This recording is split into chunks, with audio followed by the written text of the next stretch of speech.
Bem-vindo ao RescueCast. Aqui, debatemos os desafios enfrentados por resgatistas e socorristas dedicados, explorando suas experiências e destacando a importância vital de cada intervenção. Este é o RescueCast, onde a narrativa da coragem se encontra com a urgência da ação. RescueCast, criando espaços, salvando vidas.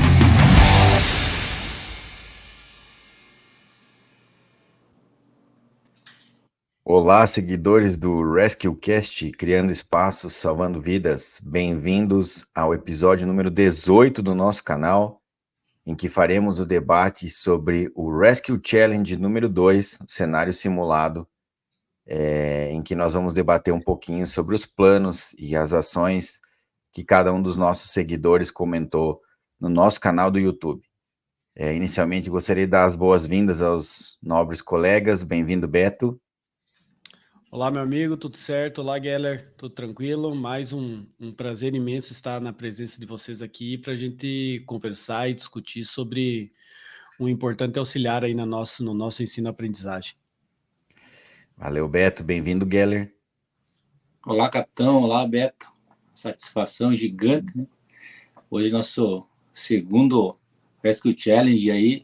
Tá bacana, hein? Os comentários foram desafiadores demais. Show de bola. Você que nos acompanha aí, nós já deixamos o nosso recadinho sempre aí para que você curta o nosso vídeo, inscreva-se no canal, ative o sininho para receber as informações de novos vídeos e compartilhe o nosso conteúdo para que ele possa chegar a mais resgatistas e socorristas, fortalecendo o nosso processo de aprendizagem e de troca de informações. Tivemos um hiato aí, uma semana atípica em relação a não gravarmos, né? O problema particular dessa vez aí foi comigo. Felizmente aí tivemos um episódio, mas que felizmente ficou só no susto aí com a minha mãe, que acabou infartando em Chapecó. E aí, como todos vocês sabem, nos acompanham no canal, esse aqui é um hobby que nós temos, né? Do canal e de ter esse podcast, e às vezes acaba acontecendo isso por motivos pessoais ou profissionais, a gente se afasta momentaneamente aí do canal, mas tenho a certeza que durante essa semana que passou, ao menos nós três aqui debatemos muito sobre o que viria na sequência, sobre os novos episódios, para continuar seguindo aí em frente, né? E antes de começar mesmo o Rescue Challenge, o nosso episódio, eu gostaria aqui de deixar já um agradecimento, né? Principalmente ao Geller, que está aí também na tela, quem acompanha e sabe hoje da nossa rotina. Eu estou morando em Florianópolis e a minha mãe mora em Chapecó. E eu fiquei sabendo do infarto dela numa madrugada, aí, do sábado para o domingo, faz aí quase 10 dias, né? Um pouquinho mais. E prontamente, né, entrei em contato com o Geller, porque a esposa dele trabalha na Unimed, e conseguiu dar um suporte lá, conseguiu conversar com a minha mãe e acalmá-la, né, nesse momento em que ela estava sozinha até então.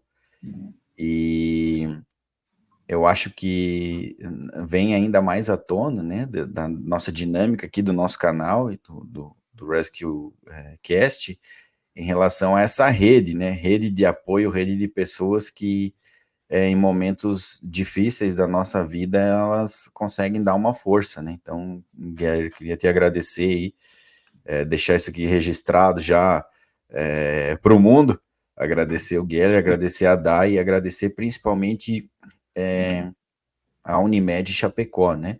Como a gente fala aqui de saúde, fala de atendimento, de serviço prestado pelas pessoas, né?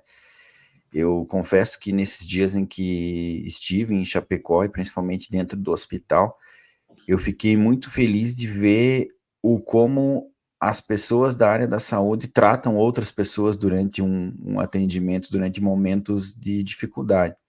E algo que nós sempre comentamos aqui sobre ser bombeiro, sobre, né, ser resgatista, socorrista e atender da melhor forma possível. E realmente, assim, de todos os profissionais que tiveram contato com a minha mãe, eu fiquei depois pensando assim, cara, que espetáculo de atendimento, né? De todos eles, desde aqueles que iam fazer a manutenção das instalações, até o médico que atendeu, né? Como é legal a gente ver um tratamento humanizado, ver nos piores momentos das pessoas, né? Naqueles de maior fragilidade e tudo mais, ser bem atendido, ser recebido com um bom dia, boa tarde, uma boa noite, um sorriso, uma brincadeira. Então, coisas que,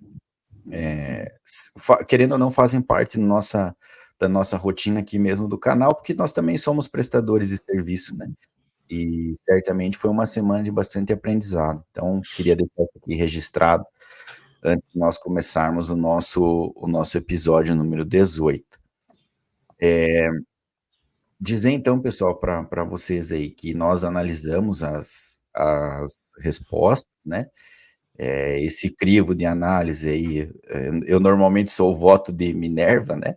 O Beto e o Geller muito mais experientes em relação a cenário e a visualização de ocorrência aí, né? Então, tivemos essa análise, vamos saber apenas no Instagram quem foram as três melhores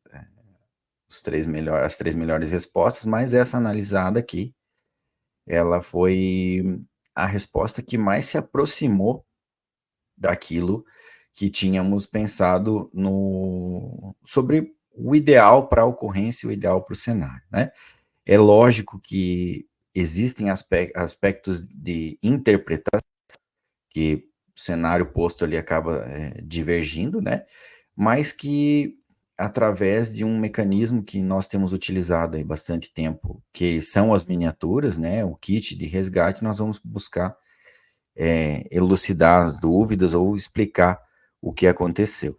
Então, como você já acompanhou no cenário número 1, nós vamos fazer de novo a retomada aqui da apresentação, para que possamos lembrar das informações sobre a ocorrência, né? Tratava-se, então, de um tombamento de veículo sobre a via de rolagem, com um choque contra a defensa, parando lateralizado sobre ela, parando sobre a defensa. Um veículo sedã com 4 portas, todas as portas abrindo por meios não destrutivos. O vidro ao lado da vítima estava quebrado, o para-brisa trincado, porém ainda permanecia no local, e os demais vidros todos intactos. A vítima, uma vítima consciente e orientada, utilizava cinto de segurança, com encarceramento físico 1, sentada no banco do carona frontal. A sua cabeça em contato com o teto, referindo dores na região cervical e lombar, com o sangramento intenso na região lateral do crânio e uma suspeita de fratura em membro superior direito. Então, aqui está a primeira imagem, né? O veículo tombado sobre a defensa, o veículo sedã. Aqui nós já podemos ver a região do assoalho, ele está bastante aéreo, né? O seu motor elevado, compartimento de carga bagageiro apoiado no solo, e mais uma percepção sobre essa ocorrência, né? E aqui nós já temos as imagens mais ao final, tratando sobre o posicionamento da vítima. Percebo que ela está em contato aí direto com o teto, com um contato também com porta, com coluna B, onde ela está apoiada. E aqui a nossa visualização na região interna do veículo aí, já com a vítima tendo essa, querendo ou não, uma projeção externa do veículo, como se ela estivesse num movimento de queda, né, até por força da gravidade. Ao final, nós fizemos 7 perguntas, que agora nós vamos colocar para que você possa acompanhar já com a resposta daquela pessoa que mais se aproximou do que se esperava, né? Então, a primeira pergunta que eu já faço ao Geller, né? Aqui nós vimos quais os principais riscos presentes na cena, né? E aí, Geller, o que o nosso colega citou e o que você entendeu da resposta, por favor. O capitão, na primeira linha ali, a gente vê que ele se preocupou já no início, né, com a estabilidade do veículo. E tem nexo, sim, porque principalmente por pouca área de contato que tem do veículo sobre a defensa, né? E por ela ser nessa linha aí muito fina, sim, a estabilidade aí é um risco gigantesco. Principalmente na tensão com os colegas da equipe, né, da guarnição, porque pelo posicionamento, né? A gente sabe que numa situação assim a gente quer ter um contato rápido com a vítima, quer buscar rápido a vítima, quer buscar solucionar rápido o cenário para deixar ele seguro, e algumas vezes no descuido se colocamos em posições que qualquer movimentação desse veículo que venha, né, a ficar na posição 4 rodas ou capotar, ele pode estar ferindo alguém. Então esse risco sim é muito pertinente estar aí por primeiro. Porém, algumas coisas sempre vão estar presentes realmente na cena, que é o risco de incêndio. Então, nós não podemos esquecer dele, né? Não podemos deixar de ter atenção com ele. E também essa questão do vazamento de combustível, né, ou de outros fluidos que estão no veículo, por estar nessa posição, igual quando ele está na posição capotado, o risco de encontrarmos isso é maior, né? Então, se alguma vedação não estiver bem vedada, alguma parte não estiver bem vedada, o vazamento vai estar presente ali, né? E por uma característica da posição tombada, né, é que vai ter superfície aquecida, e essa tensão também vale a pena, principalmente pela questão de toque de alguém, né, quando for usar algum material, e o toque do material nessas superfícies aquecidas, né? Porém, voltando lá para o primeiro item, que é um de maior atenção, essa instabilidade sim precisa ser bem atenciosa por parte da guarnição, porque ele está muito elevado aí, né? E sendo um veículo sedã com comprimento maior, sim, a tensão é muito, muito válida. Porém, a atenção que também a gente não pode deixar de cuidar numa situação dessa, né, é o socorrista.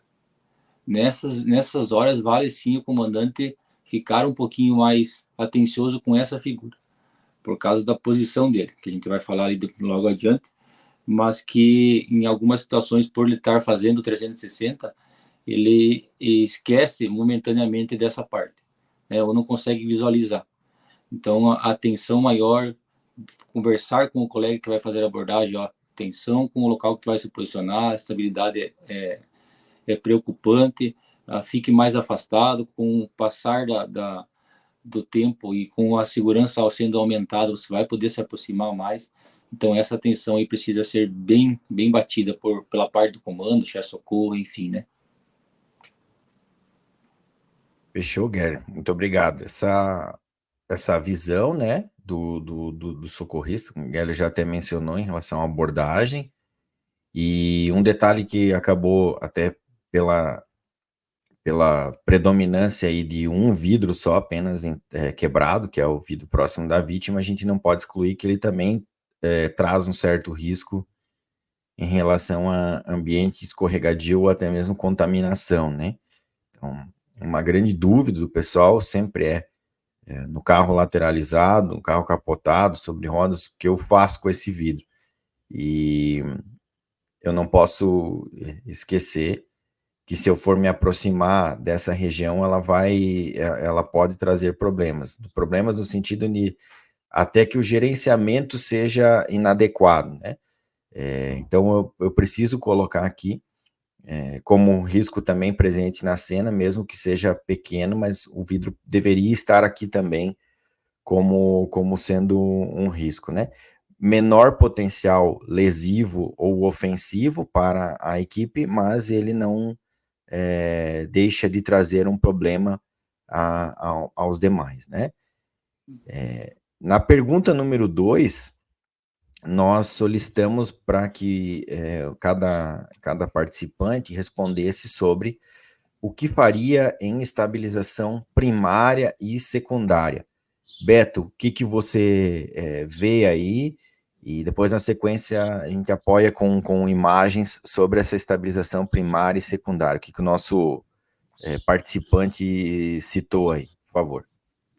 Como vocês podem já observar aí na tela a resposta do participante, eu achei bem interessante. Eu acho que ele abordou de maneira correta tanto a estabilização primária como a secundária, quando vocês vão ver posteriormente. Interessante falar que realmente, como o Geller falou, é um cenário difícil, um cenário preocupante, desde a sua aproximação, que o veículo está bem instável, então desde a posição do socorrista é bem preocupante, posição da vítima dentro do veículo, e aí a gente tem que se atentar a todos os detalhes, né? Aonde o veículo está apoiado, que posição o veículo está apoiado, tanto na defesa quanto no solo, e intervir nessa movimentação do veículo, seja lateralmente ou seja na horizontal, para que a gente se aproxime cada vez mais de uma imobilização desse veículo, quanto à defesa e quanto ao solo, né? Então, na estabilização primária, né, o nosso participante colocou cunha na traseira do veículo com o solo próximo ao farol, para evitar que esse veículo deslize para trás. Então, esse movimento do veículo descer mais, ele está evitando com essa cunha.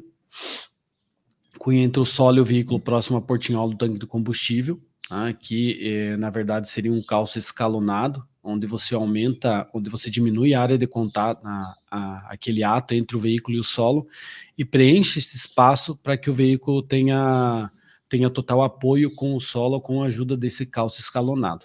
Tá? Depois a gente vai ver nas imagens, vai ficar mais claro para a gente compreender. Calço e cunha entre o solo e o veículo na coluna C, ficaria à frente da roda traseira. Cunha em ambos os lados da roda traseira que está em contato com o solo para evitar os movimentos para frente e para trás. E preenchimento com cunhas dos espaços entre o veículo e a defensa. Colocação de um halligan de cada lado no vão criado pela defesa do solo. Esse halligan nada mais é que um apoio para que o participante escolheu para a gente colocar uma cinta catraca. Uma cinta catraca, então, na parte frontal do veículo, e uma haste de estabilização no assoalho do veículo bem próximo da defesa. Então, essa seria a resposta do participante quanto à estabilização primária. Eu achei bem completa e eu gostei da estabilização.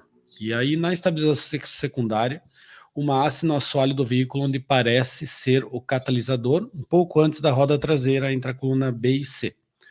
Para a gente relembrar, então, só alguns conceitos, né? Estabilização primária é aquela estabilização que nos dê segurança para que o socorrista acesse ao veículo, né? Quando a gente fala em estabilização primária, a gente às vezes fala que tem que ser uma estabilização rápida, né?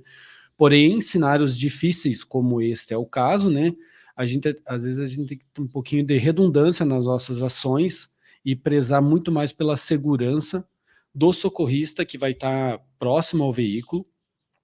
E como vocês já viram a posição da vítima, o socorrista vai estar por vezes embaixo do veículo, então essa estabilização primária tem que sim ser muito bem feita, até porque depois ele vai acessar esse veículo da maneira que se encontra, né?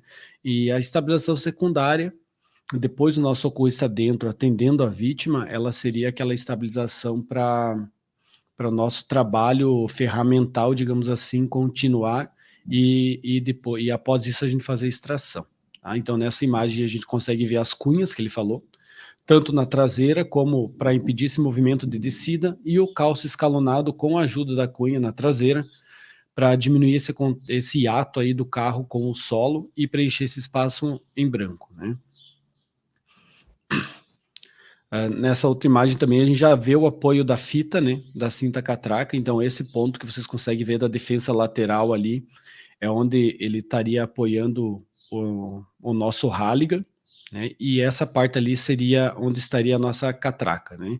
Então o cinto catraca faria, como a gente chama, um monobloco ou compactação, ou seja, o termo que você usar aí no seu local de trabalho, né, nada mais é que unir esse veículo a essa defesa, né, formando um bloco único e trazendo segurança para esse cenário. E aí na parte traseira já com estabilização secundária junto, né, estabilização primária então uma haste mais próximo do motor do veículo, onde teria o nosso maior peso, né, e a estabilização secundária então essa segunda haste aí como ele falou, próximo do catalisador, próximo do escapamento ali. Atentar também para o risco que o Geller comentou antes, né, que é as superfícies aquecidas. Então, na hora da montagem dessas hastes de estabilização, utilizar de proteções ou a própria haste, próprio conjunto de haste, nossos parceiros aí da Auto Anchor tem uma haste espetacular, que já vem com uma proteção na fita, onde você consegue proteger dessas superfícies aquecidas até para você não incorrer, às vezes, no erro dessa fita queimar e você perder a sua estabilização quando estiver operando. Tá? Então, essa foi a estabilização primária e secundária desse veículo e que, na minha opinião, aí ficou bem adequada. Perfeito, Beto. Um ponto que às vezes chama a atenção do pessoal é que eu coloco, dependendo do cenário, da instabilidade, dos riscos envolvidos, uma estabilização muito grande na primária e acaba ficando pouca coisa para a secundária, né? Isso é normal, isso é natural. Esse equilíbrio entre o número de itens e o risco do cenário, ele vai sendo gerenciado com muito treinamento. Você vai percebendo o peso do veículo, a forma como ele para, a forma como ele se sustenta, porque o que nós acabamos percebendo é que quem acaba não treinando muito nesse tipo de cenário instável, demora demais na sua estabilização primária, o que também faz com que atrase a obtenção de acesso e de fato, a abordagem efetiva da vítima, né? Então, isso tudo vem com muito treinamento, e o que acaba acontecendo? Normalmente, nos treinamentos e nos cursos, esse tipo de estabilização, ela não é tão frequente, a gente está muito mais habituado a trabalhar com o carro ou totalmente lateralizado no solo, ou às vezes ele com uma pequena elevação, mas nada é instável assim. Então já fica aqui a dica para você que treina aí, para você que vai montar cenários, né, se for debater esse mesmo cenário que nós propusemos aqui, que gere bastante instabilidade com o cenário aéreo para você entender até mesmo dessa colocação de hastes aí que foi bem visto pelo nosso participante. Capitão, se o senhor puder só voltar um pouquinho. Claro. É importante ressaltar que a gente teve algumas respostas em outros comentários também no YouTube, de participantes que colocaram a haste de estabilização do lado contrário do veículo, né? Ou seja, uns optaram por colocar no capô do veículo, outros optaram por colocar no teto do veículo, tá? Então, quando a gente fala que não pode ou não se deve fazer, a gente está falando especificamente do protocolo em Santa Catarina, e em situações que a gente consegue ter esse apoio de hastes, como vocês estão vendo na imagem, né? A preocupação às vezes mas ele está caindo mais para o outro lado do que para esse. A haste faz um papel importante com a fita de apoio dela, que ao mesmo tempo que ela empurra o veículo com essa cabeça da haste, ela puxa com a fita no ponto mais baixo do veículo. Então, causa uma estabilidade, sim, seja colocando só as hastes na parte de baixo do veículo, como vocês estão vendo na imagem, né? Qual que seria o problema em colocar a haste do lado contrário do veículo, no capô ou no teto desse veículo? É que a gente perderia, primeiro, o capô desse veículo, ou a parte do motor desse veículo, está muito elevado, então nossa haste não teria apoio e não teria uma efetividade, né? E segundo, se a gente apoiar ela em cima do teto do veículo, a gente perde e deixa de ganhar uma área grande de trabalho, né? Então ali uma área grande de trabalho, o nosso socorrista está abordando, onde talvez posteriormente a gente pode prever uma rota de extração, técnicas, a gente deixa de ganhar toda essa área. Então sempre em veículos lateralizados, prezem pela instalação de hastes na parte do assoalho do veículo, para que vocês não incorram às vezes, posteriormente, e vocês têm que retirar essa haste e reposicioná-la durante as operações, porque viram que ali sim era uma rota de extração. Perfeito, Beto, bem lembrado. No item 3, nós perguntamos sobre a posição de abordagem da vítima pelo socorrista. Geller, por favor.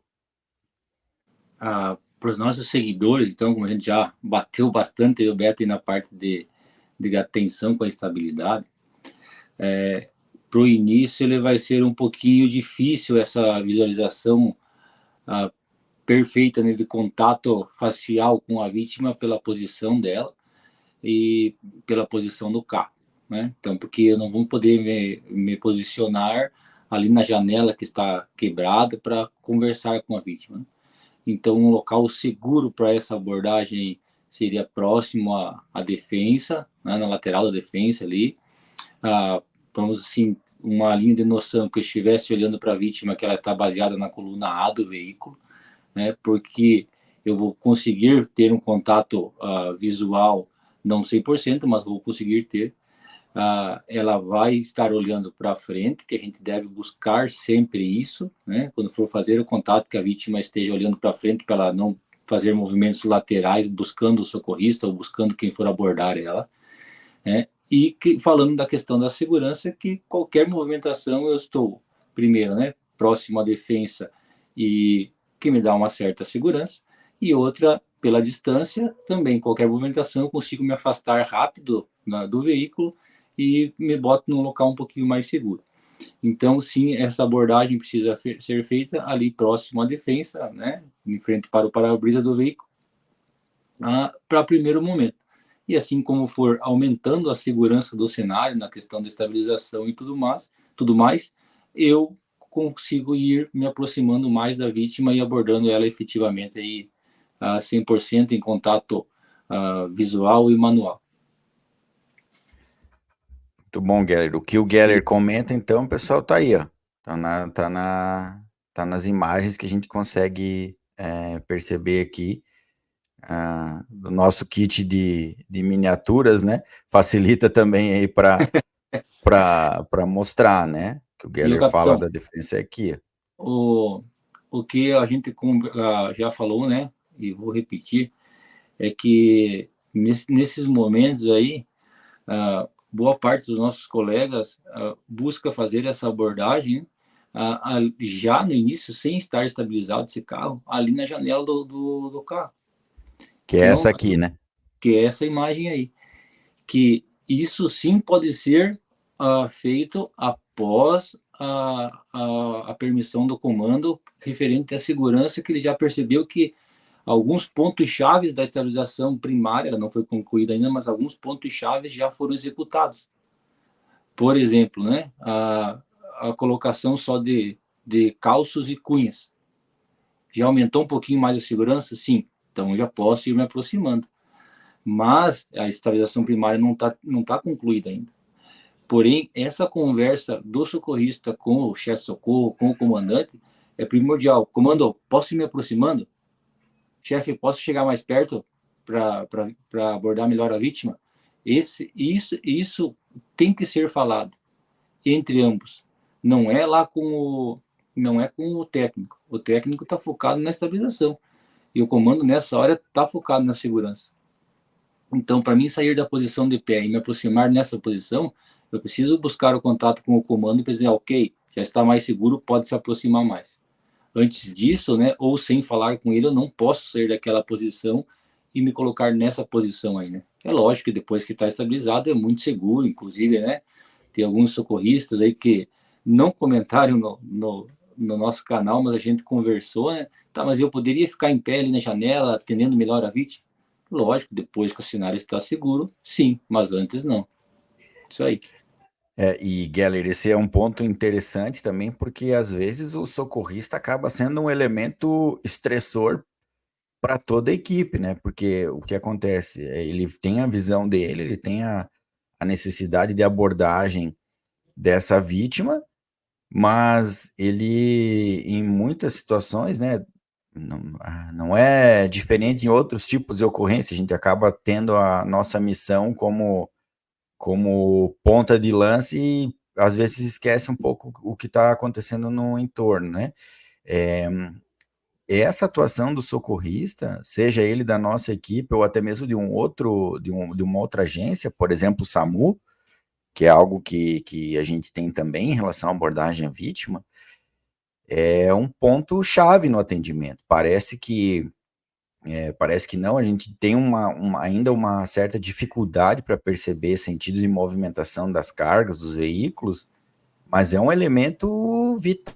Nós já acompanhamos cenários aí em que houve uma drástica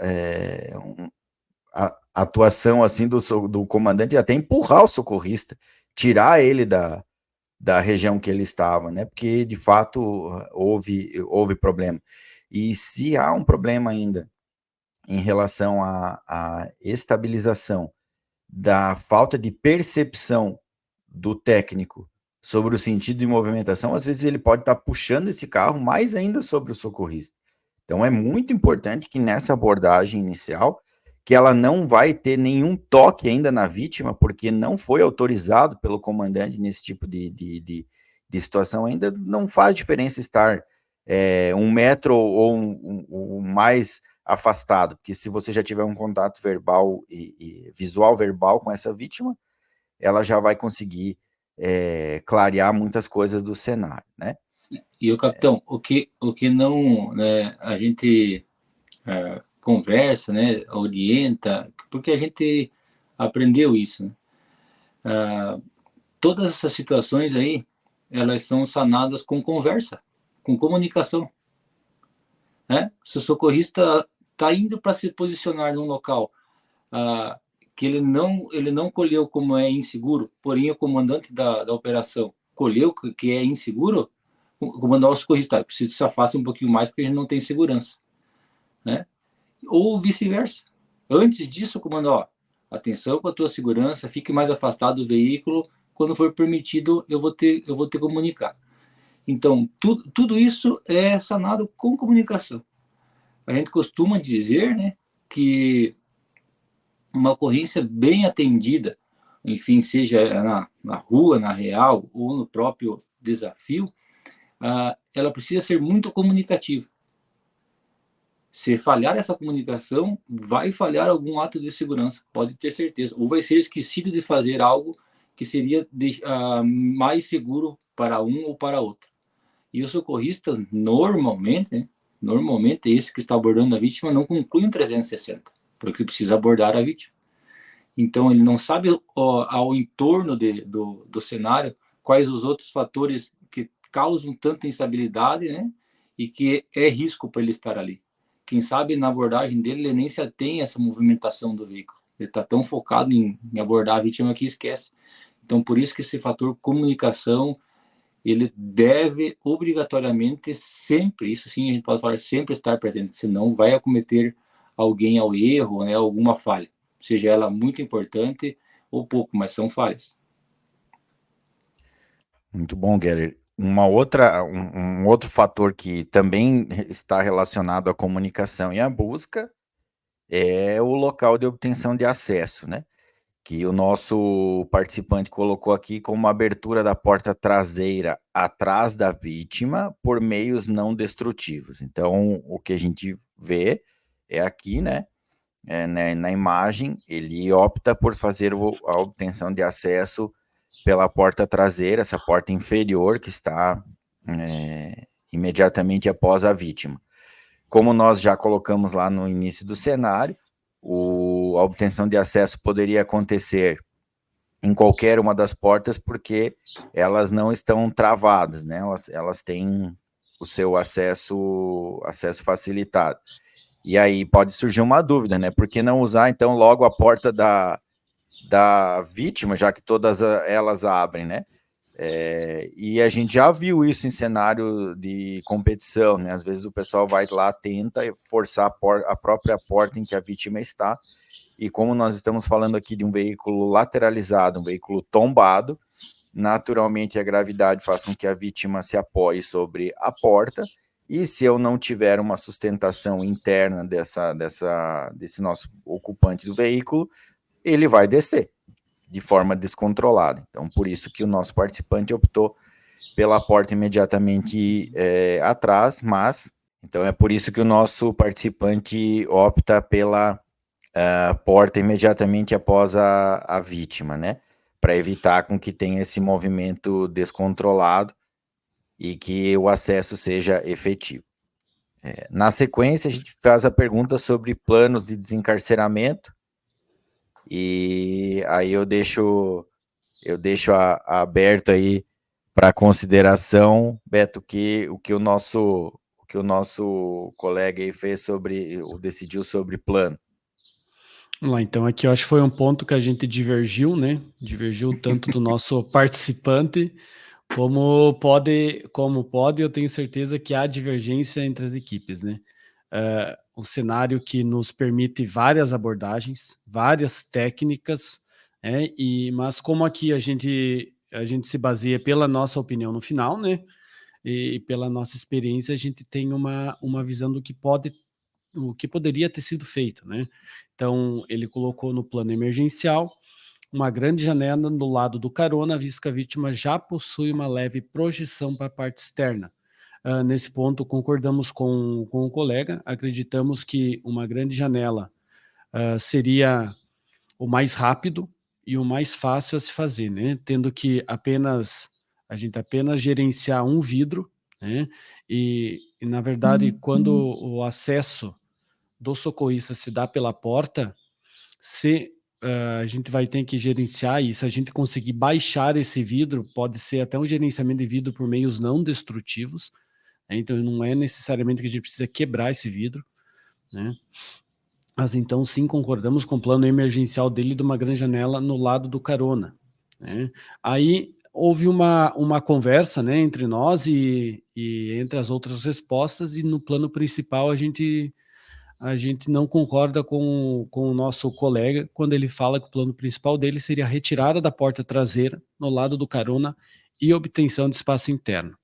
A obtenção de espaço interno, sim, seria a reclinagem do banco, porém a gente pensou em outra abordagem para o plano principal, visto que a vítima é estável e que a gente tem bastante tempo para trabalhar com ela. E o Beto, e, capitão, quando a gente se baseia no colega, né, e vai respeitar sempre a opinião dos nossos seguidores, e talvez alguns que responderam, né, podem estar, mas esse meu aqui não seria efetivo também, não daria certo. Essa é a minha resposta, será que não daria certo? Eu até creio que alguns sim, né? Até a gente vinha debatendo, mas e se eu só remover a porta no lado da vítima ali, do carona dianteiro, onde a vítima está, não seria um plano emergencial também? Seria. Então, como tu bem falou, são várias ações que poderiam estar ali como plano emergencial. Porém, qual que é o mais adequado para esse momento, né? Qual eu faria menos ações ferramentais, que nem tu bem falou, que teriam uma efetividade 100% para que eu extraísse essa vítima aí rápido, se fosse necessário para o plano emergencial. Então, para os nossos seguidores, vão tendo vão anotando, né, na cabeça ou num papelzinho ali, essas possibilidades de planos para essas situações. E no momento, sei lá, na ocorrência que eu for atender, quem sabe a porta traseira não abre, tem uma pedra ali. Não poderia ser a grande janela ou a porta dianteira? Poderia. Então, isso que os nossos seguidores precisam buscar, né? E esse é o nosso objetivo com o Rescue Challenge, dar opções, né? Para que as pessoas tenham as possibilidades maiores de, quando forem atender as ocorrências de resgate, de possibilidade de planos, né? Isso aí, é o que a gente comenta, né? Tem várias formas de você chegar no resultado final, mas as que a gente tem debatido aqui e trazido para o Rescue Cast, no quadro aqui, especificamente no Rescue Challenge, baseadas em menor tempo e menor número de ações, né? Para que a gente parta sempre do não destrutivo para o menos destrutivo, e aí na sequência chegando em ações um pouco mais incisivas, né? Que é o que a gente já vai comentar, porque às vezes essas ações mais destrutivas elas vão trazer um certo reflexo em relação a espaço para manuseio, manobra, estabilização e remoção de vítima, né? Então isso é que a gente acaba levando em consideração. E aí aqui no nosso plano emergencial, o nosso participante colocou o seguinte: corte do cinto de segurança, reclinar um pouco o encosto do banco da vítima com auxílio da mini maca, para retirar o contato da cabeça com o teto, se o banco reclina. Exposição da coluna B para inspeção, proteção da vítima e equipe, gerenciamento de vidros, retirada da coluna B com tesoura hidráulica e proteção dos cantos vivos.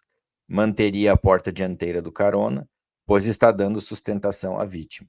Então, vocês percebem também, né, que no plano emergencial e nas técnicas utilizadas, o nosso participante, inclusive, traz à tona outros pontos de segurança que também encorparam muito a resposta dele e que hoje fazem parte da nossa rotina, do tipo exposição, proteção, né? Nós não temos apenas ações técnicas, as ações técnicas, elas englobam outras ações periféricas vitais de segurança para a equipe, de segurança para a vítima, visando com que a ocorrência aconteça sem nenhum tipo de problema adicional, que normalmente os problemas nesse tipo de fase são ocasionados pela minha equipe e não pelo cenário, né?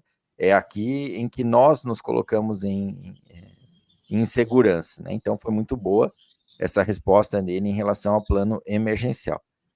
E aí aqui, no plano principal, é que houve essa divergência, depois eu vou passar para o Beto e para o Geller, mas o que ele coloca, né? No plano principal, proteção da vítima e equipe, retirada da porta traseira do lado do carona com alargador, obter espaço interno gerenciando o encosto de banco da vítima, que estará com meia maca, reclinando caso não seja possível, com a tesoura hidráulica, uma intervenção bastante pesada em relação, assim, digamos, a banco com tesoura, né? Enfim, algumas ações aí que são que foram debatidas aqui. E depois, na sequência, a proteção dos cantos vivos. Eu vou passar, então, aí para vocês, senhores, em relação ao que pensaram de plano, e porque realmente na resposta do nosso participante foi onde a gente teve mais divergência e houve essa conversa entre nós aqui, né? Nessa tempestade de ideias aí sobre principalmente o plano principal, que foi um ponto que mais saltou, né? Beto e Geller, o que vocês têm a dizer sobre esse plano principal? Eu acho que então, depois de muita conversa e debate, né, para vocês verem que não é simples e que não existe nada fechado, né, como a gente costuma dizer nas instruções, não é uma receita de bolo onde tu olha um cenário e tu crava por onde essa vítima vai sair, né. Então a gente conversou, discutiu bastante, né, e por que a gente não concorda com o participante pela abertura com a retirada da porta do carona? Porque o ângulo de entrada dessa maca, ele estaria muito prejudicado. Se vocês verem, a traseira do veículo está mais próxima ao solo. Então, quando a gente fala de uma vítima estável, consciente, orientada, a gente tem que prezar por um ângulo de retirada que seja mais favorável a essa vítima. Então, a gente tem um pouquinho mais de tempo para trabalhar. Então, a gente sugere para vocês, daí nessas ações, então, o gerenciamento desse vidro que está logo atrás da vítima. Como eu falei, como essa porta abre, esse gerenciamento ele pode ser de maneira manual, né, ou utilizando até dos equipamentos do veículo. O gerenciamento do vidro traseiro, para-brisa, aí sim, protegendo a vítima e gerenciando da melhor forma possível. O corte da coluna C na base dela, onde vocês veem ali marcado em amarelo, e um corte angular de teto, utilizando da serra sabre, pegando então do meio do veículo ali até próximo da coluna B. Podemos até terminar esse corte um pouquinho antes para fugir do reforço que existe no teto na coluna B. Então, com esse corte angular de teto, a gente teria um espaço muito grande, espaço final criado bem apropriado, onde os socorristas poderiam trabalhar de pé, com maior conforto, com maior ergonomia, para que essa vítima fosse extraída num ângulo melhor e da melhor maneira possível. O capitão, notem aí também, né, que o que acontece aqui, né, a gente já está falando de destruição. Num plano nós falamos da remoção da porta. No outro agora nós estamos falando de um trabalho de teto. Claro que, dependendo da situação, dependendo do espaço, Eu posso ter outras ações, eu posso ter uma tenda, eu posso ter uma evolução técnica menos destrutiva, mas aqui nesse caso, por que a gente fez questão de frisar isso? Porque já houve a remoção da porta, nós estamos falando de um espaço maior para pensar em extração, não só propriamente na entrada técnica de uma ferramenta. Às vezes a gente não se dá conta desse espaço, a gente não se atenta que para fazer uma extração controlada contra a gravidade, que vai permanecer até o final da extração, eu vou precisar de mais espaço para poder colocar outras pessoas sustentando maca, segurando a própria vítima. A depender do peso da vítima, é uma situação extremamente complicada de se fazer uma extração nesse tipo de cenário. Então foi por isso que houve essa inserção, essa sugestão de plano principal. Geller. E viu, para os nossos seguidores, né? Quando a gente, ali voltando para o plano emergencial, né? E que num cenário montado assim, talvez a gente não vai conseguir replicar isso, mas vale um asterisco aí. E até o senhor comentou ali da tenda, né? Ou uma tenda com alívio, enfim. São várias técnicas para criar espaço nessa região ali. Mas, quando nós falamos lá em Grande Janela, em qualquer plano que eu for criar, eu preciso ter atenção com o tamanho da vítima. Eu não posso esquecer disso. Porque quem sabe, vamos fazer rápido uma tenda aqui. Só que a vítima é muito grande e não vai passar por aquele espaço. É a mesma coisa da Grande Janela. Enfim, eu avaliei o tamanho da vítima, avaliei o espaço que eu criei, é o suficiente para ela? Então eu posso executar. Mas não perder essa atenção com o tamanho da vítima. Foi assim, padrão médio brasileiro, né, altura 1,75, mas a gente não tem a questão referente a peso, né? Mas naquele momento pode ser um cara que tenha 2,5 metros, por exemplo, então não vai passar ali. E quando a gente pensou, né, debateu bastante, e sobre esse plano principal que a gente está demonstrando aí, para todos que nos assistem, tenho como uma possibilidade a mais. Né? Até para dizer, mas eu não concordo 100% com isso, não sei se eu teria segurança em fazer, não tem problema. Porém, tenho como uma possibilidade a mais, que vai ser melhor para a vítima, que a extração talvez, né, seja melhor, na nossa visão ela é melhor, mas para quem quem criou os planos ali e os comentários, talvez, não, mas eu não concordo. Não tem problema, mas não esqueçam esses detalhes aí, que em algum momento, em alguma ocorrência, vocês vão lembrar. E lembrando, mas vamos fazer aquilo que o pessoal, que a gente comentou lá no Rescue Challenge. Será que não é uma opção para hoje, para esse momento, para essa ocorrência? Se for, use. Não vai estar errado. Podem ter certeza disso. Como o senhor já falou, né? Eu nem me lembro mais, mas em média por ano uns 50, 60 cenários, treinamentos, enfim, até mais. Então, isso a gente não fez uma vez, não fez duas. A gente fez inúmeras vezes. E deu certo, né? E pelo que a gente está demonstrando aí, é o que é, né? Como a gente costuma dizer no nosso dia a dia aí nos treinamentos, sim, vai dar certo. Não tenho dúvida disso. Mas também não esqueçam o que vocês escreveram, né? Que o que for escrito ali, em algum momento, também vocês vão poder executar e vai auxiliar vocês em alguma ocorrência.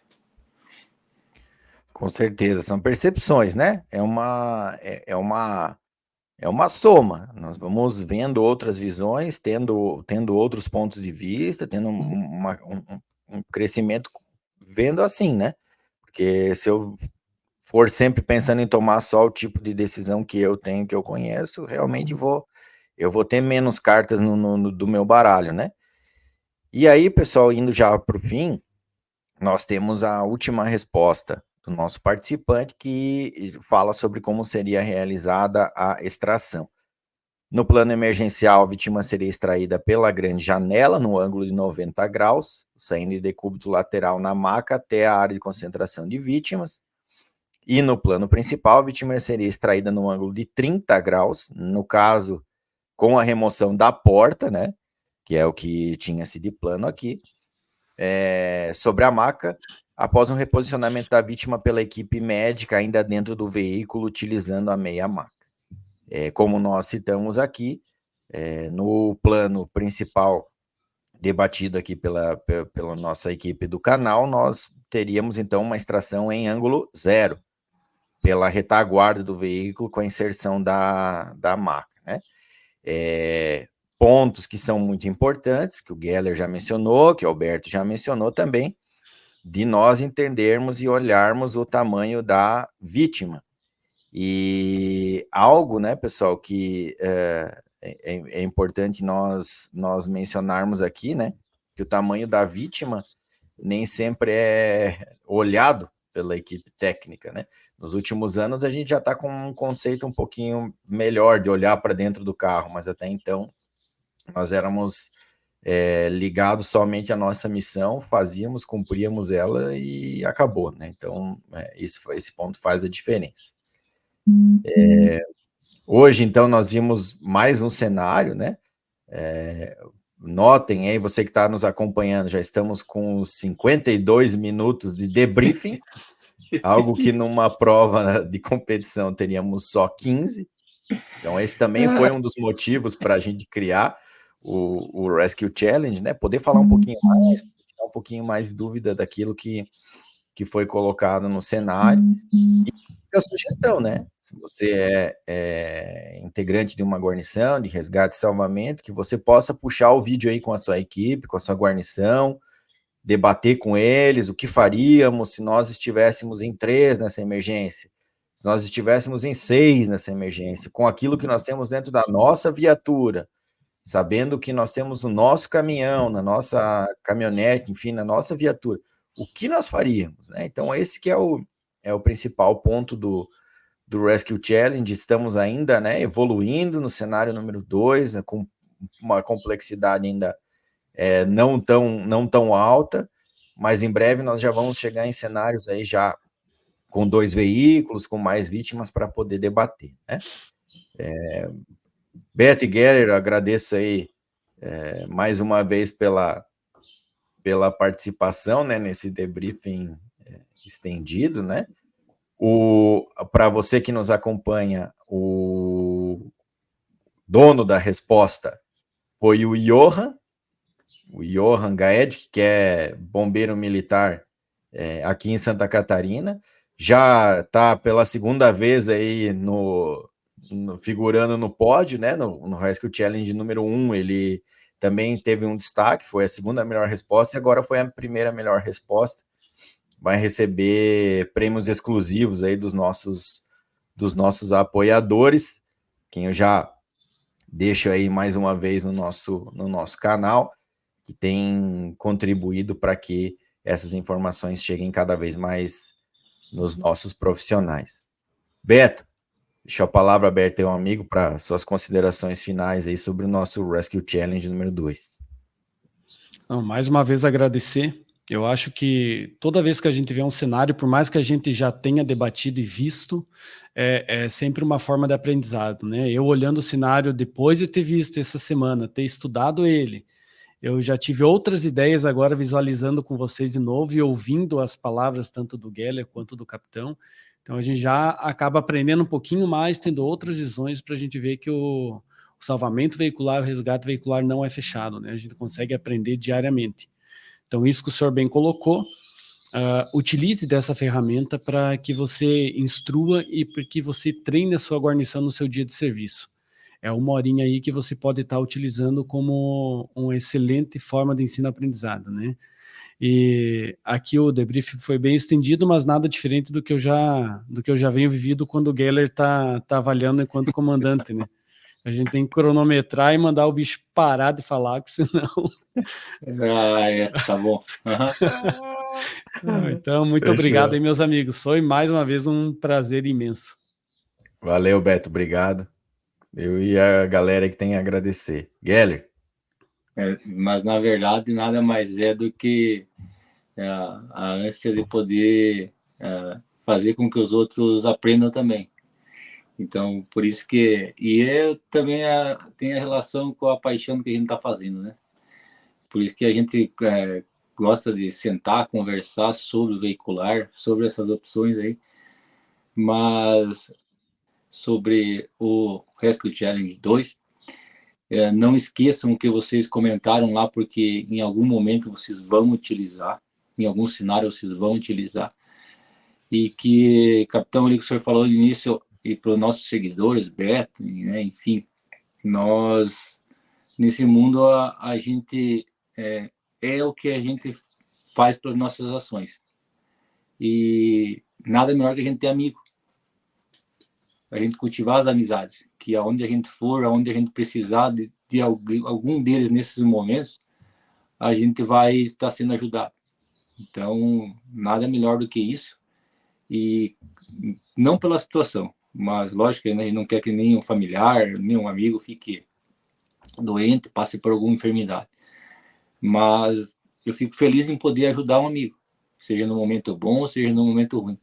E isso não só o senhor, não o Beto, mas todos os nossos amigos, meus amigos, vão ter da minha pessoa, né? E das nossas pessoas, que eu sei que vocês também são assim, né? Então, fiquei feliz demais em saber que o resultado final, né, disso tudo foi bom, né? Muito obrigado. Bom, valeu, Geller. Valeu, Beto. A todos vocês aí que nos assistiram. Vocês já percebem, né? Estamos no episódio número 18, projeto que nós tiramos do papel e que a gente coloca bastante carinho, coloca bastante atenção nele, porque é um processo que fez a diferença na nossa vida, que ajudou muito a cultivar essas amizades e a gente se conhecer de verdade, né? Conhecer as pessoas realmente. E a gente espera que tenha sido bom aí para você que nos assistiu também.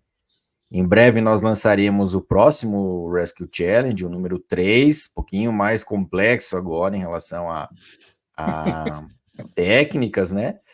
Mas vamos evoluindo devagarinho para que você possa aí seguir, conhecer um pouco das nomenclaturas, das denominações, que às vezes até pela nossa formação pode ser um pouco diferente daquelas que você está mais habituado no dia a dia, mas que no final tem o mesmo objetivo, que é fortalecer você como profissional, a sua equipe para o atendimento de ocorrência. Então, obrigado mais uma vez aí a você que nos acompanhou, e nos vemos em breve aí no Rescue Cast, no episódio número 19, falando ainda sobre o quadro A Minha Equipe, trazendo informações para que você possa montar o seu time aí no lugar em que você trabalha.